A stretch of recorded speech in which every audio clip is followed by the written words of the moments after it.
From Southwest Detroit, deep within Zug Island's industrial waste depository. Welcome to another exciting episode of Delray's #1. Welcome, ladies and gentlemen. Welcome to another episode of today's bloodiest game show. It's the Murder Mayhem Show. What the fuck is up, Juggalos? This is the Murder Mayhem Show. I'm the host, Mitchell. Today we're going to talk about what the fuck else the Gathering of the Juggalos 2022. Now, for me, this is my 8th gathering. I like to tell people that it's more than some, not as many as others. I know there's a lot of people that have only been to 1 or 2 or 0. I've also met tons of people that have been to fucking 14, 15 plus, or even all of them. So I don't necessarily consider myself an all-time vet or anything, but it is number 8. I have seen a thing or 2 or 7. So the biggest difference for me over these last 2 gatherings compared to my previous 6 gatherings before that is that the first 6 times I did the full-on camping experience, brought the tent, fucking did the car pass, basically lived on the grounds for the entire time. I hate camping, people. I don't do it in my normal recreational life. I know it's a big hobby for a lot of people. It's a lot of people's favorite pastimes. Their idea of relaxing on a weekend is going out in the middle of nowhere and sleeping on the ground in fucking 90-degree weather with ticks and fire ants, and they love that shit. I hate it. I've never been a big camping boy. I'm barely an outside boy in general. If we could, I would love to cover this entire planet in a giant dome, Simpsons movie style, so that we never had to be in contact with the sun again. Having said that, if there's one thing on Earth that could actually get me to camp for 4 or 5 days, whatever, it's the Gathering of the Juggalos. So that's what I did the first 6 times. My first gathering was 2011, and then I went again the next year, 2012. I missed 13 and 14, went back 2015, missed 2016, which, believe me, still fucking sucks dick for me to this day. That was, of course, Gathering 17, the Wizard of the Hood gathering. To this day, I will always fucking be sad that I was not at the Wizard of the Hood gathering. Went back next year, 2017. That was the Oklahoma City gathering, which I covered on this very podcast at the time. And since then, I've hit all of them. 2018, 19. Of course, there was no 2020. And then hit these previous 2 years as well. So the first 6 times I did the camping thing. Now I'm fucking over it, people. I did it. I had the experience of camping. I can check that mark off of my experiences, and I never need to do it again, and I don't care. There's a lot of talk on Facebook and social media and shit about how if you're not camping, you're not really gathering, and I get that, by the way. Look, if you can do it, if you can camp for fucking 5 or 6 days anywhere, let alone a place like the Gathering where it's just chaos 24/7, that's awesome. I respect your ability to do it, and maybe you are a bigger juggalo than me for doing it, but fuck it, because I'm at the age and point in my life where I'm just not going to do it anymore. So you're not going to catch me fucking slinging a tent up there again. But last year, I wasn't doing the podcast at the time, but I did the hotel for the first time last year, and I knew at that point that I'm never going back to camping again. So there's pros and cons to both, but I'm a hotel boy. So on Tuesday, which is on paper the day before the gathering, although a lot of juggalos consider that day 1 of the gathering, it's parking lot day. Shit. And then there's juggalos that consider that fucking day 2 or 3 of the gathering because they've been fucking hanging out in the parking lot by then. But I showed up on Tuesday myself, and the very first people I ran into after I went down the elevator of my hotel and was heading out the door, the ICP with We boys. Yes, ICP with We.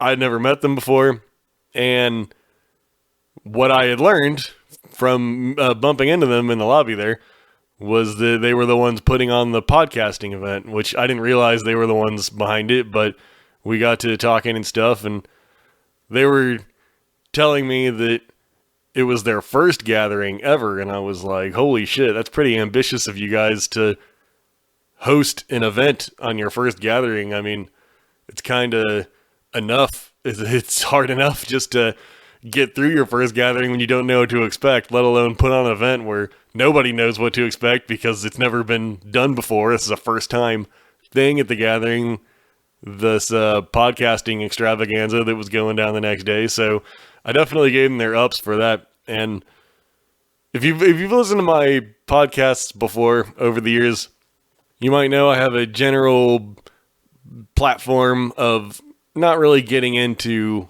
personal conversations I have with people, just because I don't want to get into this thing where people always have to wonder if what anything they say to me is going to end up on a podcast or whatever, you know. So throughout this review, whatever you want to call it, of the gathering, I'm not really going to get too much into like specifics of like conversations I had with most people, but anyway, those guys were cool as fuck. I'd never met them before, so I headed straight to the gathering from there, and I didn't have my ticket or anything, so did that shit, stood in the line for a ticket, whatever, traded that in for the amulet. And what was weird is that when they were handing out the amulets and the wrist badges and the programs and all that, there was also this weird CD that some people were getting, some people weren't getting it, but there were just stacks of them,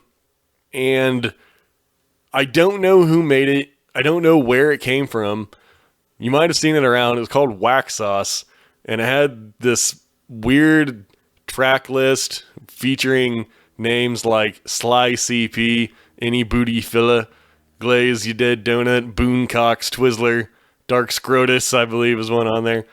And it was very mysterious. Nobody there knew what the hell it was. So that was already the first mystery of the gathering. And of course, the real mystery of the gathering was the mystery artist, which was revealed in the program. There was, of course, a question mark slot on the timeline, and nobody knew who this mystery performance was. And I was seeing some crazy fucking guesses on Facebook. In the weeks leading up to the gathering, people were speculating on who the mystery artist was going to be. And I saw people suggesting names like Rob Zombie and Slipknot and Wu-Tang Clan and fucking West Side Connection, Tenacious D, all this shit that's like, do you think if Rob Zombie was at the gathering, even for only 15 minutes, because the mystery slot was not a full set, you could see on the timeline that it was only like a 15-minute performance. Number one, do you think Rob Zombie, it would even be worth his time to come out to the gathering to do 15 minutes? And let's say that they actually paid Rob Zombie the fuck you price they always talk about just to come and do 15 minutes. Do you think Psychopathic would make that a mystery artist?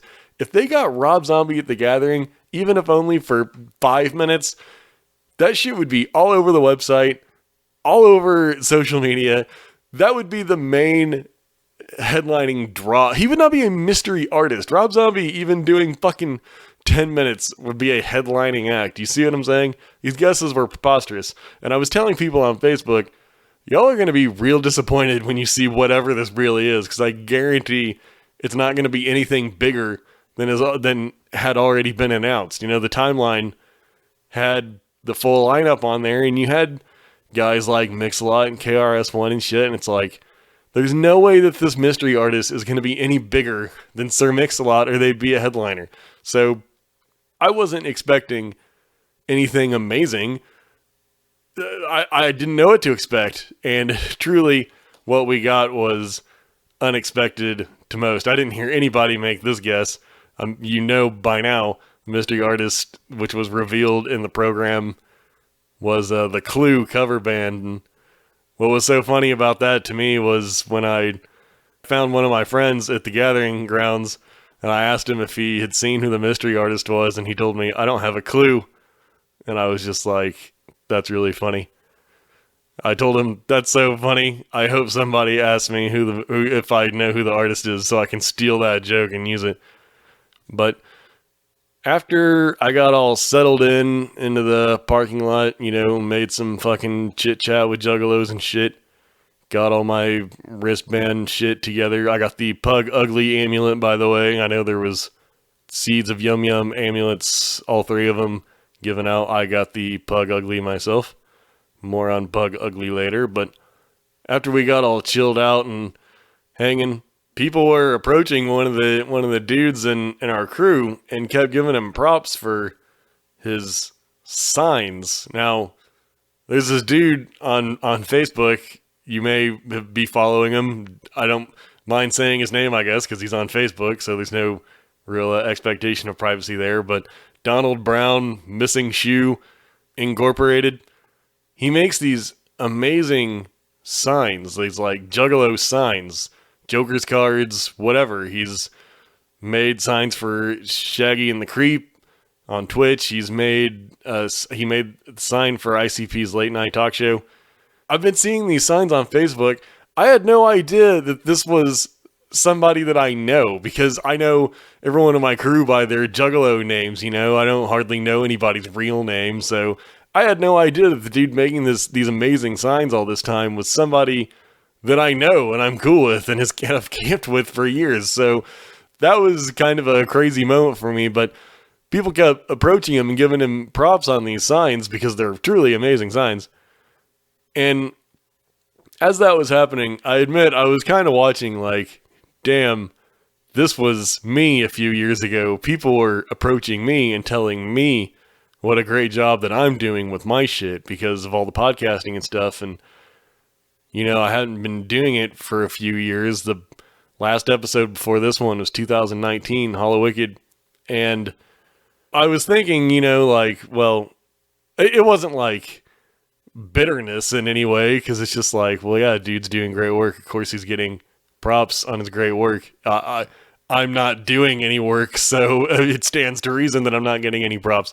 However, as I sat there kind of thinking about this, I was approached by YouTube homie Humble Among. You've seen Humble Among's videos, and if you don't know the name, you know the hair, bright green hair. He has the alien logo, and he approached me at the gathering, and he was telling me what an influence that my podcast had on him. And that was a really great moment. I really appreciate him reaching out like that and telling me that, because when people tell me things like that, it makes me think, well, shit, maybe I didn't just waste the last 3 years of life, because if the work that I had done before that was inspiring new people to come in and get started and do things in a way that they think are better than the way things were being done before me, if you follow me, then that's great. I feel like I've done the work. That makes me the Isham of ICP podcast. You get it? That's a little bit of an exaggeration. I'm no fucking Isham, but you see the point. If I'm laying any kind of groundwork or blueprint that's inspiring other people to do great work, then fuck it. That's very satisfying and rewarding to me. So definitely a big shout out to Humble Among. I definitely appreciate him reaching out and telling me that at the gathering. And if he's listening to this, or if word gets back to him, I would definitely credit him among, no pun intended, I would credit him humbly among the reasons that I'm now trying to get back into the podcasting game, because it really meant a lot to me that he would say that. So shout out to him for sure. Now, for the rest of that day, Tuesday, there was no events going on the grounds, of course, so that was just a hardcore chilling day, a hardcore hanging out with the homies, catching up, dudes and ladies that I hadn't seen in some for many years, some that I hadn't seen since just the previous gathering, but some that I hadn't seen in much longer than that. So that was fun. One of the dudes in our crew had a car pass, and they were letting car pass people in early and getting them all set up, so we were able to just chill for that whole night and have an awesome time. And to cap it off, a friend of mine asked if I saw who the mystery performance was, and I said, I don't have a clue. Nailed it. So I didn't stay out super late that night because I had to come back the next day for the podcasting thing. Now, on the first official day of the gathering, Wednesday, August 3rd, Juggalo Dream Day, this was all events put on by Juggalos. This is the first time the gathering has ever done this. I thought and still think that it was an amazing idea. This was a great idea. Events all put on by Juggalos. One of them being Gathering of the Juggalos podcast live, which I had even tweeted months before this was announced, that if anybody wanted to put on some kind of podcast event, I would be down to make an appearance as long as I didn't have to do any other work. Because anyone that's been following me, not that there's been much to follow over the last few years, but if you've picked up any of the nuggets I've tweeted or said on Facebook or whatever, or just asked me personally, then you know that the number one reason that I stepped away from podcasting for so long is because it's just so much fucking work all the time. And I just did not have the energy to go to my actual paying job all fucking day and then come home and work on this all fucking day. I don't know how so many people do it and do it so well. And some people do it shitty, and that's how they do it. But some people do it really well. And I'm down to talk about Juggalo shit. I can do that part of it all day and night long. That's all I want to do. So I'd put it out there. Like, if anyone puts on a Juggalo podcasting thing and they want me to be a part of it, I'm down. And Beastmaster from Carnival Spirits, good man, good homie, known him many years now. He did reach out to me, and he asked if I would want to do a little spot on his Carnival Spirits area of the podcasting thing. And I took him up on that, so I knew that I had to get there at noon on Wednesday for the podcasting thing, because nobody knew what this was going to be exactly, by the way. I've said that to the ICP with Weed Dudes on Tuesday. I said, man, I don't even really know what to expect from this thing tomorrow. And they were like, that's okay, neither do we. Which was the right idea, the right attitude from them, by the way, because if they would have went into that thing thinking that they had it all figured out and that everything was going to go exactly according to the way that they planned it, they would have fucked up. They had the right attitude, which was like, we're just going to go in there, do what we can, would deal with anything that comes up, and we're going to make it work. And they did, because I went down there to the podcasting thing that day on Wednesday. It was the very first thing of the gathering, as a matter of fact, noon on a Wednesday, and it was legit. There was all booths set up around the tent, basically, all the different podcasts doing their thing, and it looked like it was the shit. I didn't hang around there for the entire 2-hour duration, but from what I saw, it was definitely legit and the shit. And honestly, I didn't really know a lot of the people in there because I'm just not active in the YouTube scene that way anymore. So I knew of the ICP with we guys because I just met them. I didn't know like Ugly Juggalos and fucking, I can't even tell you right now off the top of my head who all was there. I mean, I ran into some people that I know there. Jimmy was fucking there. Let me sidebar now, interject this. Anyone that's been listening to my podcast for as long as I've been doing it from the beginning, which was probably 2015-ish. I've been talking about this dude, Jimmy, since the beginning. And Jimmy's probably listening to this right now. And I never have anything but great things to say about this guy. He's been a big supporter of me. And just a big supporter of Juggalo culture in general.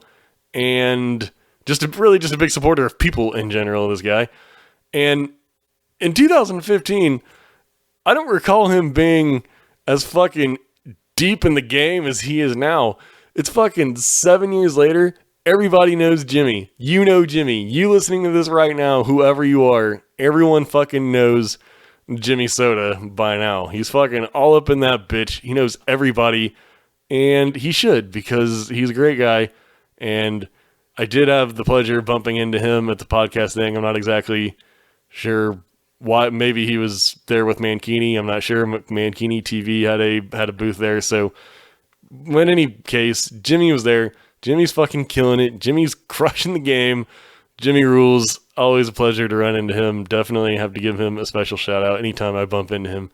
And if you know him, you just know that he's the shit. So I hung around there, the podcasting area, for a while, talked to Beastmaster, and he kind of gave me his rundown of what he was going to do, and he had all his shit set up with his shirts and stickers and whatnot, and he had a few main guests lined up already, so they had a 2-hour block in that tent, so I just basically fucked off for a while he talked to his other guests, and then later on I came back down and talked to him for a while. But as I was talking to Beastmaster when he was live on Carnival Spirits YouTube channel and Facebook and everything, right when I sat down to start talking to him, they were doing like drum tech on the main stage, and this tent was like right next to the main stage.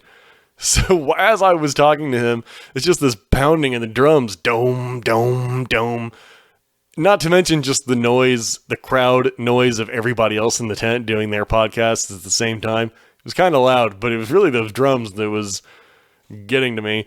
And when I was sitting right next to him, I was telling him, like, man, I don't know if anybody listening to this right now can hear us. And he was like, no, they can. And I was like, all right, if you say so, dude. And I still don't know. I haven't gone back and looked at it, so I don't know how good or bad the sound was. But like I told him there at the time, I was like, I don't even give a fuck if anybody home can hear us right now, because if they wanted to hear me, they should be here, because as far as I'm concerned, I'm just here talking to you, and we're having a conversation. So I basically just shot the shit with Beastmaster for 10 minutes or whatever, talking about what we were looking forward to see, and that was nice. It was very much a pleasure to be involved in the scene tangentially, even though I didn't have my own booth there, because I just don't want to do the work. I don't want to do the work, people. But for someone else to have already done the legwork and include me like that and invite me to be on their show like Beastmaster did was very nice, and I definitely appreciate that. And you can also include Beastmaster encouraging me to get back into the scene more lately as another reason that I'm recording this here right now. So shout out to Beastmaster, Carnival Spirits, ICP with We, of course. Shout out to them for putting the event on and being cool as fuck dudes. I've ran into them multiple times throughout the entire gathering and always had great conversations. So that was pretty much my Wednesday early afternoon. After that, I went back to camp, and the Reno Riders pregame Rager was going on. This was an event put on by the Reno Riders, and at the Dream stage, and the Dream stage was pretty close to where I was camped. So, and when I say camped, I mean my homies were camped. I was at the hotel, but the homies had a base camp set up which is where I was spending all of my time while I was on the ground. So when I say my camp, I'm referring really to their camp that I was using as well. So when I went back to camp, I could overhear the Reno Riders pregame show going on, and part of their show was Juggalo Karaoke, where Juggalos would get on and do ICP songs. And I was sitting there in camp just listening, and I heard somebody... I hate to put anyone on blast, but I guess I'm going to. Well, maybe I don't need to specifically. Basically, I heard somebody go up on karaoke and just fucking eat shit. Now, going up on stage at all, period, I'm sure it's nerve-wracking. And I can't judge anyone because I've never done it. I've never been on stage in front of a huge crowd of people. And by the way, these events were packed. So, there's hundreds, minimum, on the low end, hundreds, maybe 1,000 people watching just about every single event that went on. And I'm sure doing karaoke in front of a big crowd of people was probably horribly nerve-wracking. But as I sat there listening to the guy eat shit, I thought, man, I could be doing such a better job of this. And I got in my head about it like, man, I really feel like I need to go up there and fucking school this shit the way that it was meant to be done. So I worked up the balls in my head to get in line for the karaoke. I went down to the dream stage. Let me skip to the end here and tell you that this story has a lame ass ending. I don't want you building the anticipation of me fucking getting up on stage and schooling it, because that's not what happened. I stood in line and waited, but it's my fault. I waited too long to get in line. That's on me. There was no time. By the time I got up close to the front of the line, the event was over.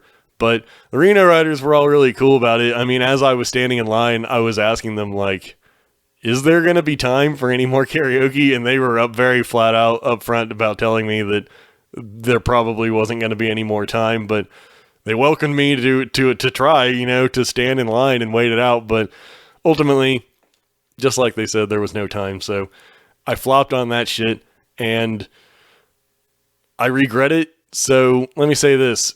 If they do that again next year, or if anybody else is doing that again next year, I'm making it a priority, because I'm not fucking going home regretting that shit a second time. If there's fucking ICP karaoke going on next year, it is going down from me. You can bet on that. So after I fucking flopped on that shit, I went to the main stage for the Aerial Juggalo family photo, and I feel like I was at the right time and place, but I didn't see that shit go down, so I don't know what the deal with that was. Apparently it did happen. I mean, I've heard people on Facebook now talking about it. I must have just missed it or something, but it didn't look like anything was going on there when I went down there, so went back to camp until the Mr. Juggalo pageant. That was at the dream stage. And again, I was just sitting at camp. I wasn't watching Mr. Juggalo because you just knew that it was going to be fucking dicks and balls and buttholes and shit that I don't want to see. But I was listening to it from my camp until they announced one of the competitors in Mr. Juggalo was none other than Keegan the Creep. Now, what's so funny about this is that for weeks on the Palcast on Shaggy and the Creep YouTube channel, Shaggy had been egging Keegan on to be part of the Mr. Juggalo pageant, and Keegan just kept saying, I don't know, man, I don't think I can do it. And Shaggy's like, you got to. If you ever watch Shaggy and the Creep, there's this long running thing with Shaggy especially, but he has now pushed it upon Keegan, I feel like, which is that if you challenge him to do something, you have to do it. If you challenge Shaggy to do something, he will do it, and he expects the same of you. If he challenges you to do something, you gotta do it. And if Keegan ever declines a challenge or says he doesn't want to do it, Shaggy's go-to is usually just like, you got to. So he had been challenging Keegan to do the Mr. Juggalo pageant for weeks, and I didn't think he was actually going to do it. There was no expectation of him actually doing it, but I think including him in that pageant was a brilliant move by the people putting the event on, which Mankini was hosting it, so obviously he was one of the big drives behind it, but including Keegan as a ringer in the pageant was a brilliant move because it guarantees that the show is going to be entertaining. Like, you don't know what you're getting being the very first Mr. Juggalo pageant ever, which, of course, you can do the math on that, is the male equivalent of the Miss Juggalette pageant, the longest running Gathering of the Juggalos institution. But this is the first ever Mr. Juggalo, and with Keegan there, it's guaranteed to be entertaining because you know he's gonna bring something funny to every part of the event. So once I heard Keegan announced, I fucking went right into that tent and I watched the rest of that shit from beginning to end because I was in it for Keegan. I'm a Keegan mark. I've been a fucking Keegan the Creep mark since Keegan the Creep was Keegan the Creep ass. So what does that tell you? Ever since he was rolling with Native World back in the day, I have the Keegan Alt Am I Doing This Right DVD signed by Keegan himself back when not as many people gave a fuck about Keegan as they do now. Not only that, but I met Keegan at a gathering at some point after that when he was selling his Party Favors EP, and I had this, I don't remember which gathering this was exactly, maybe Oklahoma, I don't remember, but I had this clear memory of approaching Keegan and being like, "Hey, what's up, dude?" Just because I was a fan, and I mentioned something about like that I was gonna cop the Party Favors EP, and he was like, "Just take one," and he handed me a Party Favors EP. Now, I don't want to project too much onto Keegan, but the vibe that I got from that was that he was almost embarrassed to even be pushing an EP because he knows that he's not a rapper. So I just remember the vibe, the energy of him being like, "Just take one," and he just handed me one for free. I still have that Party Favors EP. Now, I say all that just to say that if you could buy stock in a man, like the stock market, I would have bought fucking 500 shares of Keegan back when he was part of ABK's crew, and I'd be a millionaire today, because now he's fucking on top of the world with shit. You're not just going to be running into Keegan casually. I mean, you might, but there's going to be a crowd, you know. Now there's people swarming him everywhere he goes. He's hot shit. And I'm a Keegan mark. I have been since the beginning. I even said on this very podcast years ago when I bought that DVD, Am I Doing This Right by Keegan, that he was going to go far. I said it. I called it years ago. I said the fact that this guy has it together enough, has the entrepreneurial spirit to put together a DVD and push it like this, tells you that he's going to fucking succeed. If not, with this, then with something else. Now, fortunately, it was with Juggalo and psychopathic shit that he really popped off and blew up, because now we get to have him all to ourselves. So, Mr. Juggalo pageant was very entertaining. Yes, there was a lot of dicks and buttholes, and Keegan did not show his dick or butthole, but he definitely entertained me, and winner was some guy, who cares. Now, next thing that I watched was Loose Leaf Open Mic. Now, I wish I had the information in front of me. Unfortunately, I don't see it in the program, and the Gathering website has been mostly stripped of all the information that was on there, so I don't have the name of the woman that was hosting this, which is very unfortunate because I feel like now I'm giving her the bone. But this was a pretty interesting event. Now, like I say, going up in front of a crowd and doing anything has got to be fucking horrifying, especially if it's the first time you've ever done it, which I think was probably the case for a lot of the people doing the open mic. I don't know what all kind of experience the woman hosting it had, but I'm sure it's horribly nerve-wracking hosting an event, performing an event, whatever. All credit to everyone who has the balls to even attempt such a thing. And I think the Juggalos in the audience felt that way as well, because for as hard of a crowd as Juggalos can be when it comes to like main stage acts or mainstream acts or, any paid professional performer, as hard of an audience as Juggalos can be for those type of people, when it comes to Juggalos performing for other Juggalos, it seems to me like there's no better crowd you can play for, because the Juggalos get it. When the Juggalo is in the audience watching a Juggalo on stage, attempting even just to do poetry or a freestyle or stand-up comedy or whatever it is, Juggalos are usually a pretty good audience, I think. I observed a lot of that during the open mic, and I don't know, if I would have prepared something for this, I might be inclined to go up there and try something myself during that. And there was a big downtime I think it was downtime. Who the fuck knows what time it is at the gathering? Maybe I was early, I don't know. But up front, at the beginning, there was a lot of setup going on. And while we were waiting for the event to start, Rude Boy, was up on the mic just keeping people entertained, working the crowd, talking to everybody, pretty much just holding court while we were waiting for everything to get set up. And I got to give a shout out to Rudy for that, because I was thinking as I was watching him do that, like, damn, Rudy is really good at this. Like, what you don't want while you're waiting for an event to start is just dead space, because that's when people start getting rowdy, people start getting pissed off, annoyed, hot, sweaty, whatever.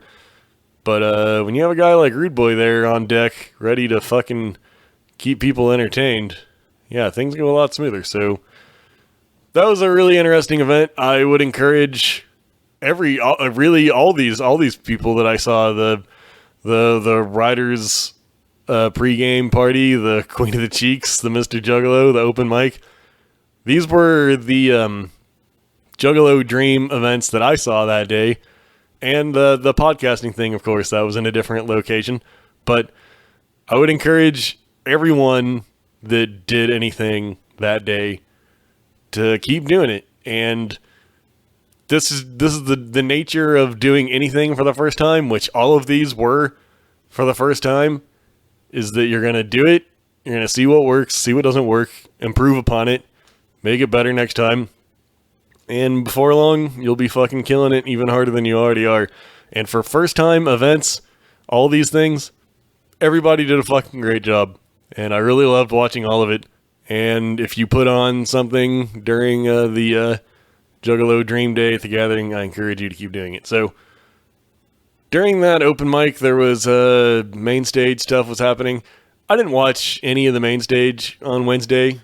And honestly, overall for this entire gathering, Wednesday, Thursday, Friday, and Saturday, I did more just chilling than ever before. Like, usually at the gathering, I make it a point to see as much stuff as I can, and a lot of times I think I do really great at that. I see shit from fucking day to night, just fucking going from stage to stage, watching anything that seems remotely interesting to me, and getting in some chilling in between. But this time was almost the opposite. This time I was chilling as my main priority, and then just going and checking out stuff in between. So compared to my previous gatherings and previous gathering recap episodes of this podcast, you're going to hear a lot of me just chilling. So if you're expecting me to comment on each and every single band and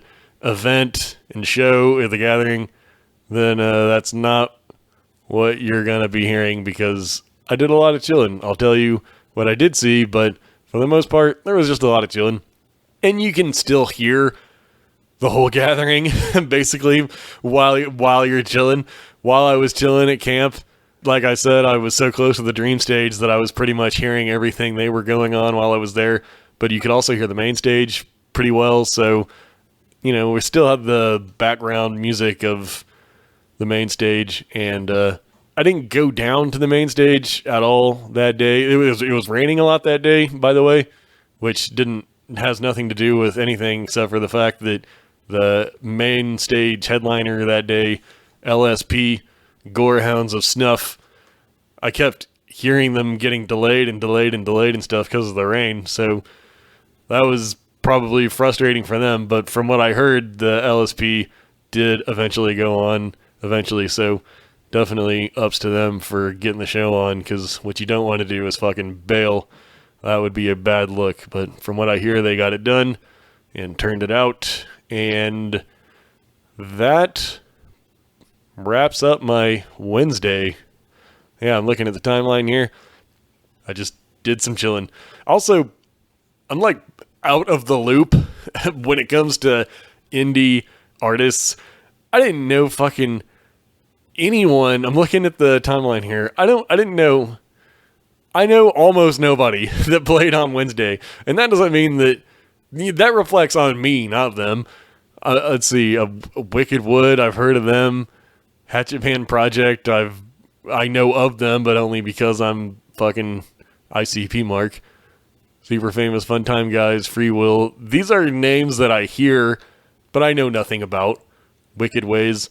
I don't know anything about them, but I ran into plenty of people that were hyped about a lot of this stuff.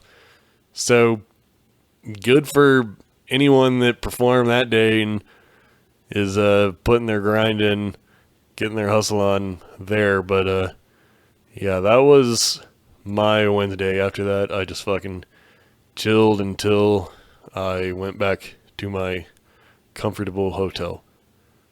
Next day, Thursday, August 4th, Jump Steady's Dream. On this day, as I headed to the grounds, I used this opportunity to pop in that Wax Sauce CD. Yes, I haven't forgotten about that.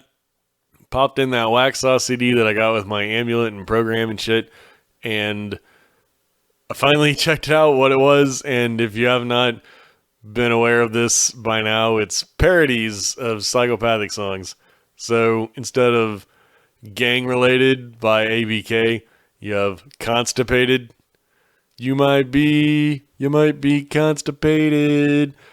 What's great about this to me is that these are the stupid ass parodies and shit that we all fucking made up at the time when these songs came out. I know there was at least a dude in my crew that was all about just fucking stupid parodies of psychopathic songs, but you rarely get a full parody written, mixed, recorded, fucking laid down, and it was nice. It was a nice little throwback to the stupid humor of all of our childhoods, doing basically the same thing, and not recorded particularly well, by the way. You can tell it was just I still have no idea who made it.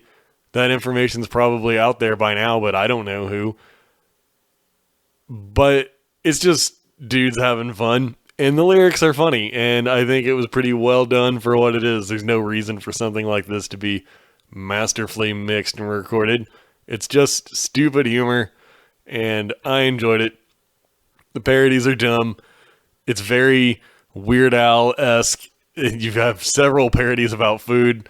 It's just stupid shit, and I enjoyed it, and I'm glad that I now own that CD. But first thing I caught this day was the Morton Revealed seminar. Now, I never play Morton's List. I'm not a Morton's List guy. It takes a very special and specific type of person to be a Morton's List guy. I am not a Morton's List guy.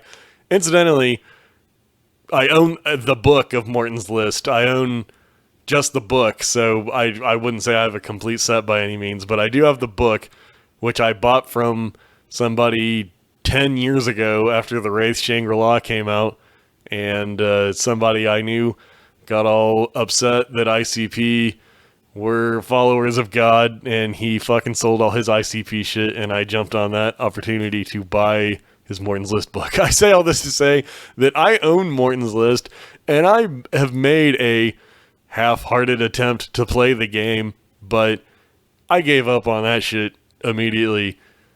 With all the crazy stuff in there, it took, about 5 minutes for me to just say, fuck this. It's cool memorabilia to have, but playing the game is not for me. However, I would like to know the mystery. Morton's Revealed seminar, that's a big deal. And as a collector of ICP knowledge as I try to be, I can't be left out of that. So I did peep the Morton's Revealed seminar, which my friends and I were discussing beforehand what we thought it was going to be, and I was telling them it's just going to be something stupid like it always is. And I don't mean that in a bad way. What I told my friends was, when has there ever been a major reveal at Psychopathic and it's not something stupid? I refer you, of course, to the Clue cover band not being Rob Zombie. I refer you to something we'll get to a little later, the ICP Mystery Seminar. Now, I'm not saying that every time Psychopathic has a mystery, it's something stupid. A lot of times they have fresh shit to reveal, but I was just not getting that feeling from this one. I just knew it was going to be something dumb, and my friends were a little skeptical of me, I think, but if you saw it, then you will remember Jumpsteady was adamant about telling people not to record it because he wanted it to be a thing that you had to see or hear about secondhand. So if you saw it, you already know where this is going. If you didn't see it and you didn't hear about it, then you're now hearing about it secondhand from me. But it was a pretty well done and interesting seminar, hosted primarily by Jumpsteady, but also Tall Jess and Nathan, who, of course, were the creators of Morton's List and the creators of Dark Carnival Games. So it was mostly about the creation of Morton's List. That was the bulk of the seminar, and to me the most interesting part about the seminar was all the backstory that went into developing Morton's List, how that came to be, and there was a lot of great photos and stuff from the past over the years. As a Psychopathic historian myself, that was really entertaining to watch and hear about, and I didn't really know much about Tall Jess and Nathan other than hearing them being shouted out in ICP songs all the time, and not being a big Morton's List guy myself, I don't really have cause to interact with them too often, so it was interesting to see them and their perspectives on Dark Carnival Games and creating a part of the Juggalo culture. Definitely legends in the game. And when they got to the reveal of Morton, which is no secret by now, this was weeks ago, so everybody knows by now, Morton was a gamer that they grew up playing D&D with and tabletop games, and Morton was caught jerking off. And one day, while they were playing games with him, he was shaking the dice in his hand in a way that looked like he was jerking off. So from that day forward, they referred to that particular dice he was using as the Morton's Boulder, which of course is also the name of the dice used in Morton's List. That's the reveal. That's who Morton was. They named the game after him simply on this jack-off joke, which could not have exceeded my expectations for how stupid the reveal would be any better. I loved it. I thought it was great. As someone that personally had no real stake in the reveal, I didn't care what it was. My only expectation is that it would be dumb, and it was far dumber than I could have ever imagined. It was the pinnacle of dumbness of what it could be. And I was very entertained, and I enjoyed it, and I think it's so perfect how stupid the reveal really was. Juggalos have crazy imaginations. You put a mystery in front of them, they will go apeshit with the craziest theories you ever heard. And I think it's nice to check those people and say, no, not everything is some big, epic thing. Some things are just stupid, and this is one of them.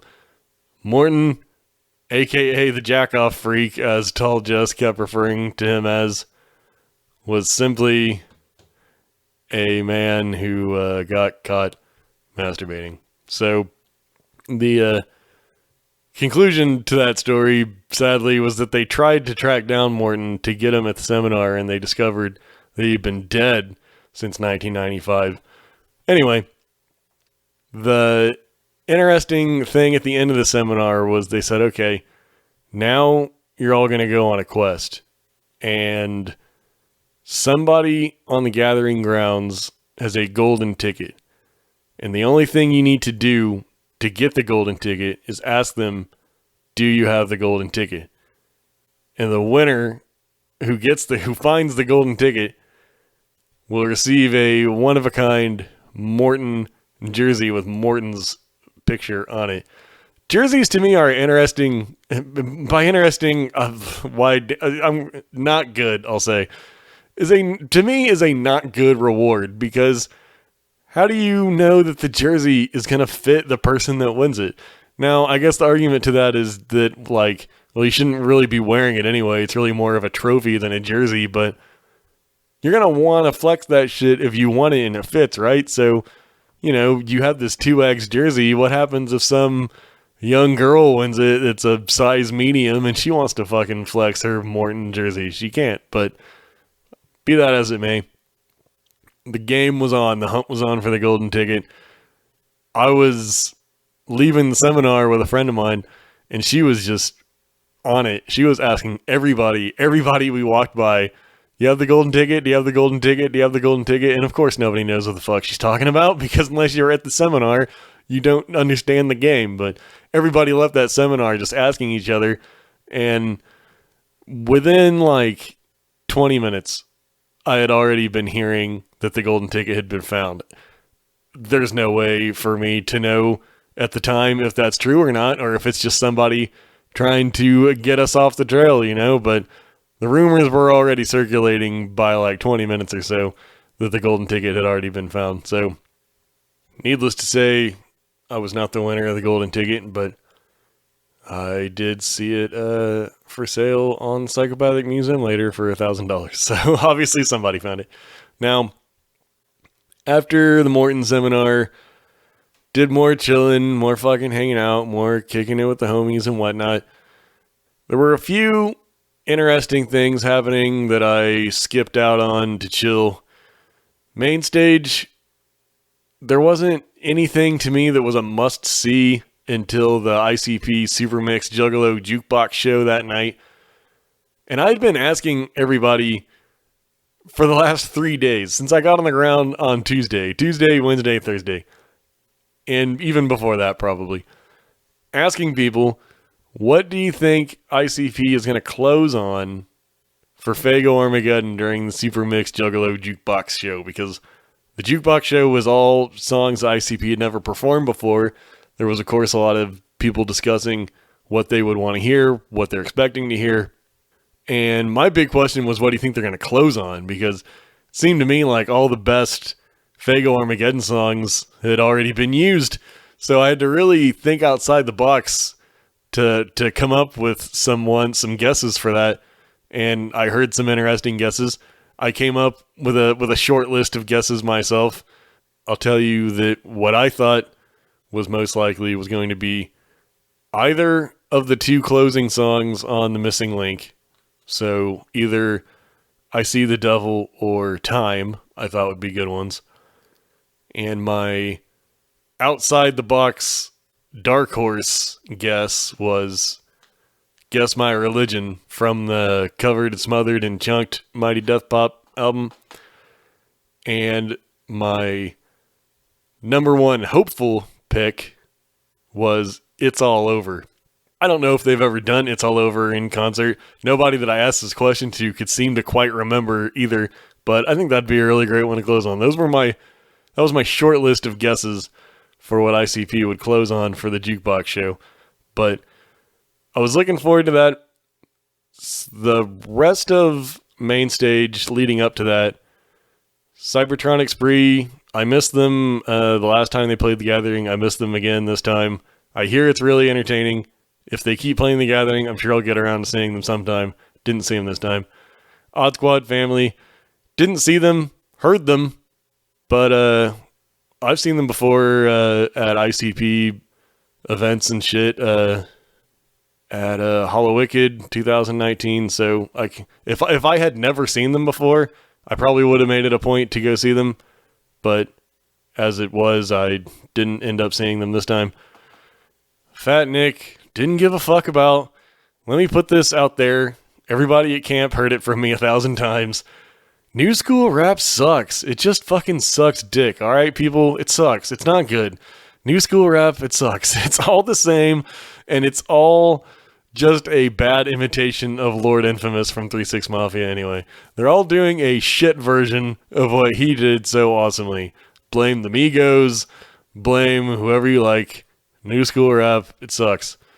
I know that there's new school rap out there that's good, but when I say new school rap sucks, I'm talking about this specific particular genre of rap where it all sounds the fucking same, and I didn't know who Fat Nick was before, and I listened to some of his shit on my way up to the gathering. I made a playlist of artists that I'd never heard before just to try to get a feel for him. I listened to some Fat Nick, I listened to some Puya, I listened to some Babytron. It sucks. It all sucks. So, Fat Nick, I was not particularly excited for, and I did not watch him.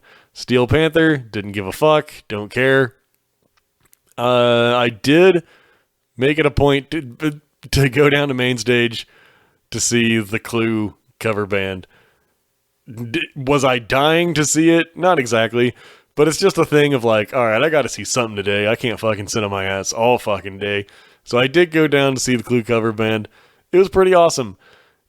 My suspicion is that they wanted to get Jared from the Clue, Jared from the Clue, Jared from Head PE to come and do it officially. That's my suspicion, because we know that Jumpsteady's been trying to get him to do that for years, and he has no interest. Now, if you're not completely privy to the Clue joke, Jared from Head PE, fucking tough guy image and all this shit, has a really amazing video on YouTube of his previous band, The Clue.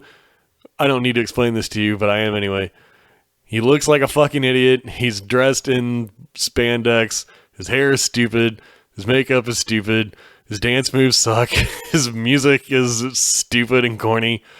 And it's the dumbest thing ever. So for years, when Head PE would play the gatherings and Juggalo events, Juggalos would shout out, "Play the Clue!" And this became so frustrating to Jared that he actually jumped off stage at one point and attacked Juggalo for it, and to this day still hates Juggalos for it. And I feel fairly convinced in my own mind that what Jumpsteady really wanted to get was Jared legitimately to do it, and it didn't happen. And that's probably why it was a question mark, because he didn't know. He didn't know if he was going to be able to pull it off or not. And I feel like the Clue cover band was a backup plan. A backup plan gone right, I say, because there's no way that the real Jared, no matter how much you would have paid him or whatever incentive you would have given him, he would have never sold it the way this guy did. This guy sold it. He sold it the way it needs to be sold for the joke to really land. Imagine if they did get the real Jared, but he came out and he sucked and his heart wasn't in it and he was only doing it for the check. That would have sucked. The way this guy came out and really committed to the dance moves, committed to the whole fucking farce of it all, was way better than it ever would have been with the real guy. So I thought that was pretty awesome. They played the Clue. It was the meme come to life, finally, after all these years. Now, I have to wonder now, is the joke done? Do we still yell, play the Clue? Because eventually this came to transcend Head PE completely. Juggalos just yelled at everybody. They just yell, play the Clue at anyone, at any time, doesn't matter. Are we done with that? Are we still going to do that? Is the joke dead? Is this the end of the chapter for that joke? I don't know. But while they were out there, you had people yelling, play Head PE, which I thought was pretty funny. So after the Clue, I went back to camp because Puya was scheduled to perform next. And like I said earlier, I checked out some Puya before the gathering and he sucked, so I had no interest. I made a special trip down to the main stage just to watch the Clue and then went right back up to camp. But word started getting around that Puya didn't show up. So we were wondering whether ICP is going to go on at their scheduled time or if they're going to go on early. But pretty much everybody agreed that ICP doesn't even go on time even when everything is on time. So I figured I was safe just hanging out at camp for a while until ICP was, at least until ICP was scheduled to start. They usually don't even come out until 20 to 40 minutes after scheduled anyway, so I didn't think there was any rush, but I hung out at camp until we could fucking hear ICP's intro playing, and I fucking booked it down to the main stage as fast as possible. I ended up missing about half of Here Comes the Carnival. That was the first song that they came out to during the jukebox show, and yeah, I made it down there in time to catch, 99% of the set, but I did miss the intro and about half of Here Comes the Carnival, although you could hear it. It's loud, main stage is loud, so I didn't really miss anything, but ICP Super Mix Juggalo Jukebox Show.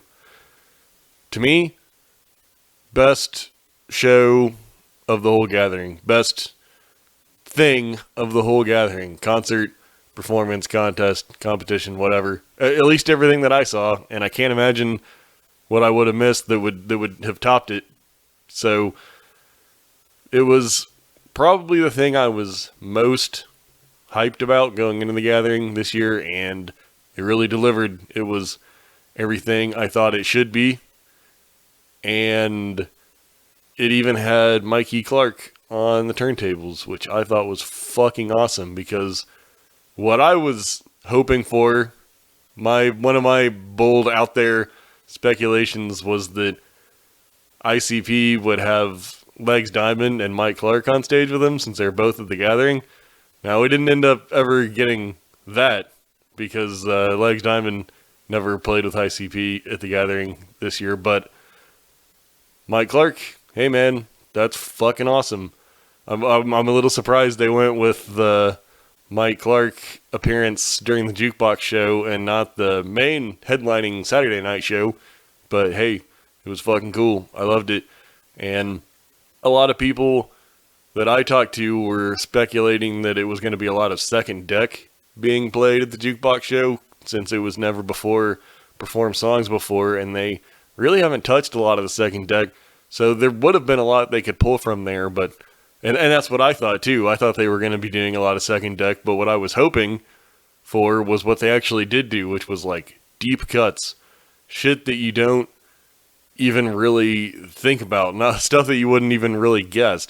There was a handful of Tempest era songs thrown in, Calm, Tempest, and Eye of the Storm thrown in. Some people told me afterwards that they've heard some of those songs performed before. I have no way of knowing. I take them at their word on that. But I mean, just because I don't remember, I've seen so many ICP shows over the decades, I don't fucking remember every song that they ever did. So maybe I've heard some of those Tempest era songs before. I honestly just don't remember. So either way, that worked for me. Let me look at the track list here. Somebody posted it online. Smell of Rain, that was a cool one to hear. That's my favorite off Yum Yum's Lore, so that was good. Fuck My Dad, I enjoy that one. Even the Fago Break song was different, I think. I don't think that was one I ever heard before, so that was a nice little switch up. Bodies Fly, that was an unexpected treat. It's the only ICP song that my sister tolerates, weirdly enough. So that was fun. Well, yeah, Basement Cuts. They did a song off Basement Cuts. That was not expected, but that's what I wanted. Weird, deep, unexpected shit. Hair Up. Now, this is interesting, because Hair Up was a song that I hated when it came out. I thought it was among the lowest tier of ICP songs. And Violent J has said before, I think I saw this like on a Cameo video compilation on YouTube, where someone asked him what some of his favorite songs are, and he mentioned Hair Up specifically as a song that he really likes a lot, and it was nice to see him be able to perform it if he likes it that much. And watching Violent J and ICP perform the song live and seeming to really enjoy themselves has made me at least appreciate the song more, if not, necessarily love it any more than I did. It was still nice to see Violent J having such a great time performing a song that he apparently loves and thinks is underrated. Type of Scrub, Ouija Mac came out and did a guest verse. That was pretty cool. I don't think they really do that kind of stuff enough. So it was great. But the funny thing was that I'd been asking everybody all this time, what do you think they're going to close on during the Fago Armageddon? And I had all these, my own speculations. I heard other people's speculations. And they ended up closing with a song that I know they did before. Because I distinctly remember that in 2019, Be Safe, closing on that during the ICP show where they did one song from every CD. Flip the Rat was the most recent CD at that time. Flip and Fred having come out on the same day. But they definitely closed with Be Safe that day. And I don't know if ICP just didn't remember that they'd done it before, or they thought they could slip it past the Juggalos, which would be very unwise, because you can't slip that kind of shit past the fucking nerdy, crazy Juggalos like me. They definitely did it before. To their credit, I guess I can say it was the song I least suspected. I never suspected that they would do one that I just saw them do a few gatherings ago, so I don't give a shit, though. Sometimes it's the little mistakes and slip-ups and stuff that make psychopathic shows and events fun. It doesn't matter. Who gives a shit? I don't care. So that was a great show, and even with the 20 or so songs that they did, you could do this jukebox show 10 more times probably. There's so many deep tracks without even really dipping into the second deck. And I wonder if maybe they're leaving some of the second deck untouched because we're about to start hitting some of those second deck anniversaries.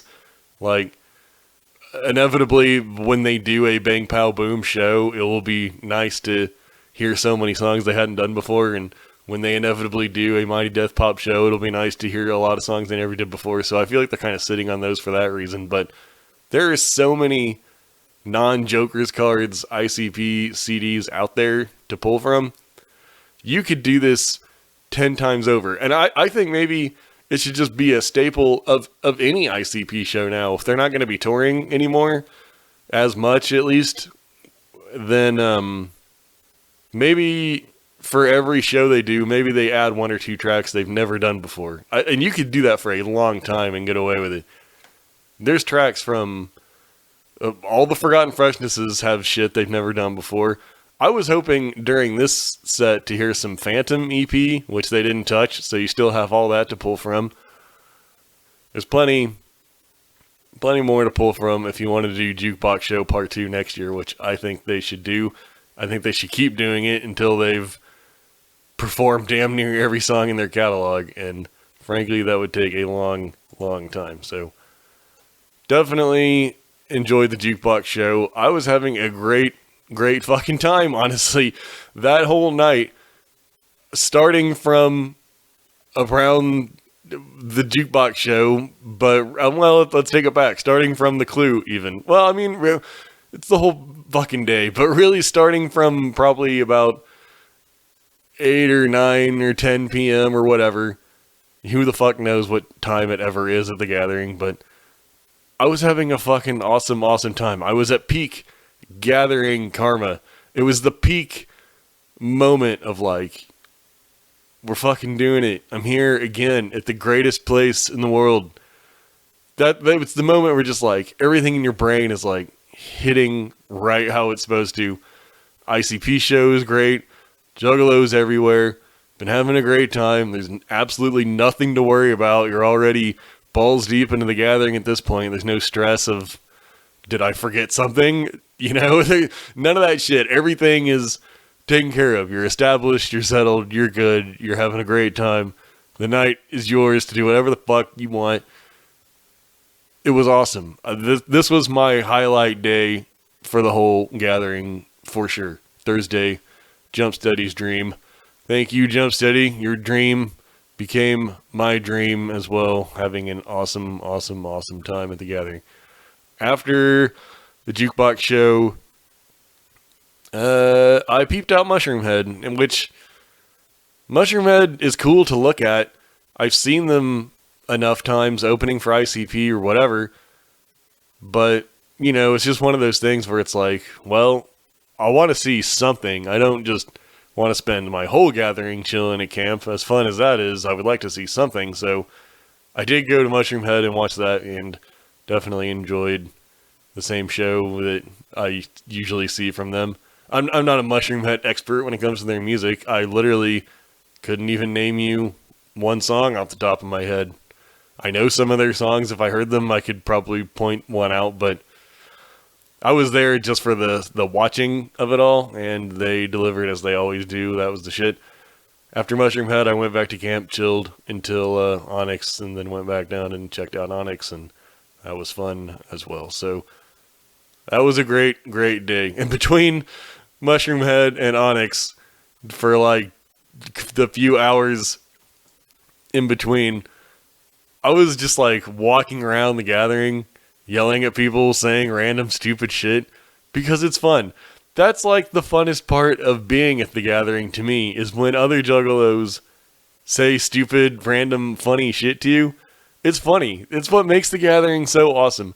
And I wanted to be that guy for others. So I was just going up, approaching people, shouting at them that I was having a great time, asking them if they're having a great time, whatever, just general fuckery, and loving it, having an awesome time, high on life, and probably various joints and whatnot. Purely speculation. So that is the end of part 1 of this 2-part episode. You can listen to part 2 whenever that drops to hear my recap of Friday and Saturday. It will pick up right where this episode left off. So until next time,